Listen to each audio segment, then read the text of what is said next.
Hello दोस्तों, आपका स्वागत है हमारे चैनल डॉटनेट गुरु पर। मैं हिमांशु आज बात करूंगा ऑपरेटर्स के बारे में। चलिए समझते हैं ऑपरेटर्स क्या होते हैं।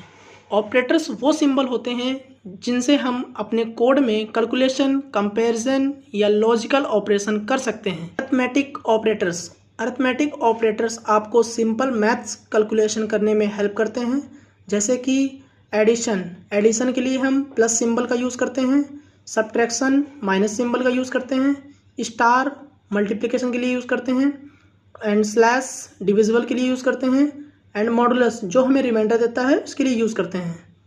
जैसा कि हम एक एग्जांपल से समझते हैं। मान लो आप एक दुकानदार हो और दो आइटम की कीमत जोड़नी है। सबसे पहले हम एक इंट वेरिएबल बनाएंगे जिसमें कि फर्स्ट आइटम की वैल्यू को असाइन कराएंगे। मान लेते हैं फर्स्ट आइटम की कीमत हमारी 50 रुपये है एंड सेकेंड आइटम जो कि 30 रुपये का है। तो उन दोनों को जोड़ने के लिए टोटल कॉस्ट नाम का एक वेरिएबल बनाएंगे and first item plus second item दोनों की एडिशन हो के वैल्यू हमें टोटल कॉस्ट वेरिएबल में स्टोर हो जाएगी। बाद में हम विजुअल स्टूडियो पर विद एग्जांपल समझेंगे। कोड को रन कराने के साथ हम लाइव एग्जांपल में समझेंगे कि ये दोनों वर्क कैसे करते हैं विद कोडिंग। ओके, तो अभी के लिए इतना ही समझते हैं। चलिए चलते हैं कंपैरिजन ऑपरेटर के बारे में। कंपैरिजन ऑपरेटर बेसिकली हमारे वैल्यूज़ को कंपेयर करते हैं, जैसे कि greater than, less than, equal to, not equal to. मान लो आप चेक कर रहे हो कि टेम्परेचर गर्म है या नहीं है, तो उसके लिए हम पहले एक वेरिएबल असाइन करेंगे टेम्परेचर नाम से। मान लेते हैं टेम्परेचर पहले से हमारा 25 है। अगर टेम्परेचर ग्रेटर देन है 30 से तो हम एक मैसेज प्रिंट कराएंगे, it is a hot outside. Else console dot write line, it is not too hot. ये सभी कोड हम विजुअल स्टूडियो पर रन कराएंगे। इससे पहले मैं एक सेटअप की वीडियो बनाऊंगा, तो कृपया चेक करते रहें और जल्द ही हम विजुअल स्टूडियो पर कोड करके देखेंगे कि ये एग्जांपल्स कैसे एग्जीक्यूट होते हैं, क्या आउटपुट देते हैं और इन्हें लिखते कैसे हैं। इससे पहले हमें बेसिक जानना बहुत ज़रूरी है। तो चलिए चलते हैं हम अपने अगले ऑपरेटर्स के बारे में जानते हैं, जिसे हम लॉजिकल ऑपरेटर्स नाम से जानते हैं। लॉजिकल ऑपरेटर्स मल्टीपल कंडीशन को कंबाइन करते हैं, जैसे कि एंड ऑपरेटर। एंड ऑपरेटर दोनों कंडीशन को चेक करता है और एंड ऑपरेटर को यूज़ करते टाइम हमारी दोनों कंडीशन ट्रू होनी चाहिए, तभी आगे का कोड एग्जीक्यूट करता है। एंड सेकंड आता है हमारा, और एक ही कंडीशन ट्रू होने पर ही कोड को एग्जीक्यूट करा देता है। जैसा कि हम एक ओरल एग्जांपल से समझते हैं। जैसे आप एक कार चलाने के लिए लाइसेंस चाहिए होता है और एज हमारी 18 से ज़्यादा होनी चाहिए, ठीक है। मान लेते हैं हमारी एज 20 साल है और हमारे पास लाइसेंस भी है। तो अगर हमारी एज 18 साल है और लाइसेंस भी है तो क्या कर सकते हैं, हम कार ड्राइव कर सकते हैं। और अगर हमारी एज 18 से कम है और लाइसेंस है लेकिन हम कार नहीं चला सकते हैं, तो इस केस में हमारा एंड ऑपरेटर वर्क करेगा। एंड और ऑपरेटर्स के लिए एक ही कंडीशन ट्रू होनी चाहिए। Control flow statements, if else statement. If else एक डिसीजन मेकिंग टूल है। अगर कंडीशन ट्रू होती है तो एक ब्लॉक रन होगा, अगर फॉल्स होती है तो दूसरा ब्लॉक रन होता है। फॉर एग्जांपल, आप डिसाइड कर रहे हैं कि अम्ब्रेला लेनी है या नहीं, तो ये डिसाइड करता है हमारे रेनी सीजन के ऊपर। इफ़ इज़ रेनिंग ट्रू है देन टेक एन अम्ब्रेला। अगर बारिश नहीं हो रही है तो no need for an umbrella. Okay, तो यहाँ पर हम इफ़ इस कंडीशन का यूज़ करते हैं। जैसे कि मान लेते हैं कि एक बूल वेरिएबल लिया है जिसमें कि is raining equal to true है। इस केस में इज़ रेनिंग ट्रू है तो हमें अम्ब्रेला नेसेसरी है, ठीक है। इफ कंडीशन इज रेनिंग, क्योंकि बाय डिफॉल्ट तो ट्रू है तो हमें अम्ब्रेला लेना पड़ेगा, ठीक है। एल्स ब्लॉक हमारा नो नीड ऑफ अम्ब्रेला को एग्जीक्यूट करेगा, तो इस कंडीशन में हमें ट्रू रिटर्न होगा और हमारा इफ ब्लॉक रन होगा, एल्स ब्लॉक नहीं एग्जीक्यूट होगा। स्विच स्टेटमेंट तब यूज़ होता है जब आपको मल्टीपल कंडीशंस चेक करनी हो। यह मेनू की तरह है जहां आप किसी ऑप्शन को सिलेक्ट करते हो। जैसे कि मेनू से फूड ऑर्डर करते हो। मान लेते हैं कि मेनू नंबर हमारा 2 है। Switch menu number. First case में you order pizza and second case में you order pasta. Third case में you order burger and by default invalid choice. यह कोड मेनू नंबर के अनुसार फूड आइटम शो करेगा। जहाँ पर केस 1 है, 2 है, 3 है, 4 एंड बाय डिफ़ॉल्ट केस है। तो मेनू नंबर हमने 2 चूज़ किया है, तो हमारा केस नंबर 2 एग्जीक्यूट होगा। Loop in C#।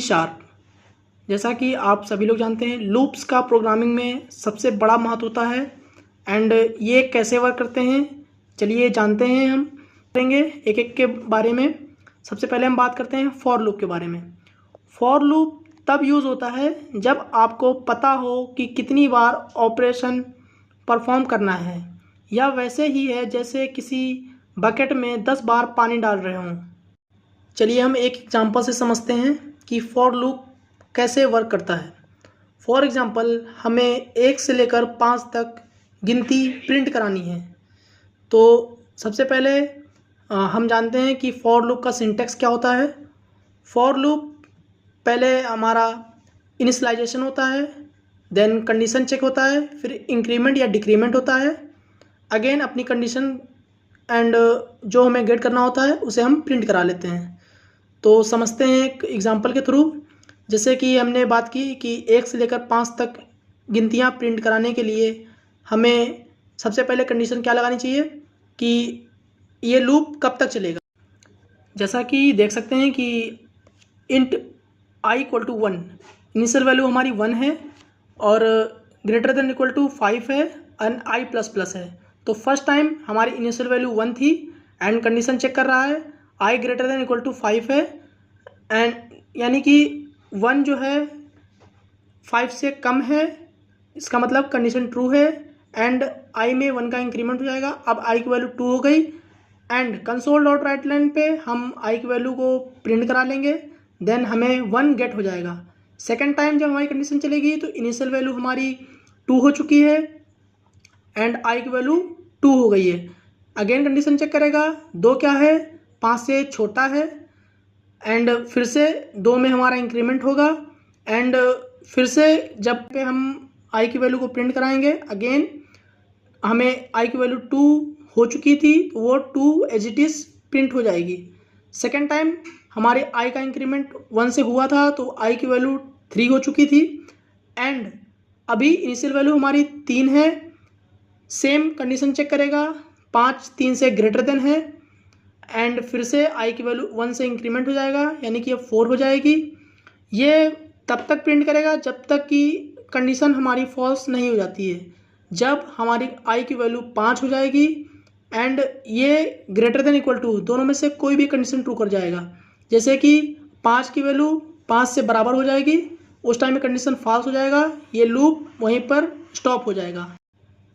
अगेन आगे हम समझते हैं वाइल लूप। वाइल लूप क्या होता है।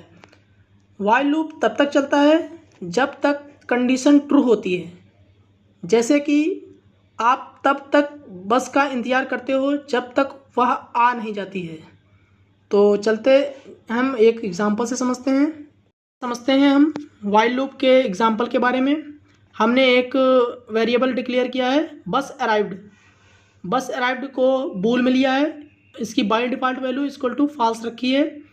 तो जब हम कंडीशन चेक करेंगे वाइल नॉट बस अराइव्ड, यानी कि वो बस अभी नहीं आई थी, बाय डिफ़ॉल्ट उसकी फॉल्स है, नॉट है यानी कि कंडीशन ट्रू है, तब तक हमारी कंसोल डॉट राइट लाइन पर एक मैसेज प्रिंट होता रहेगा। जो भी हम मैसेज राइट कर देंगे वो मैसेज हमें शो होगा।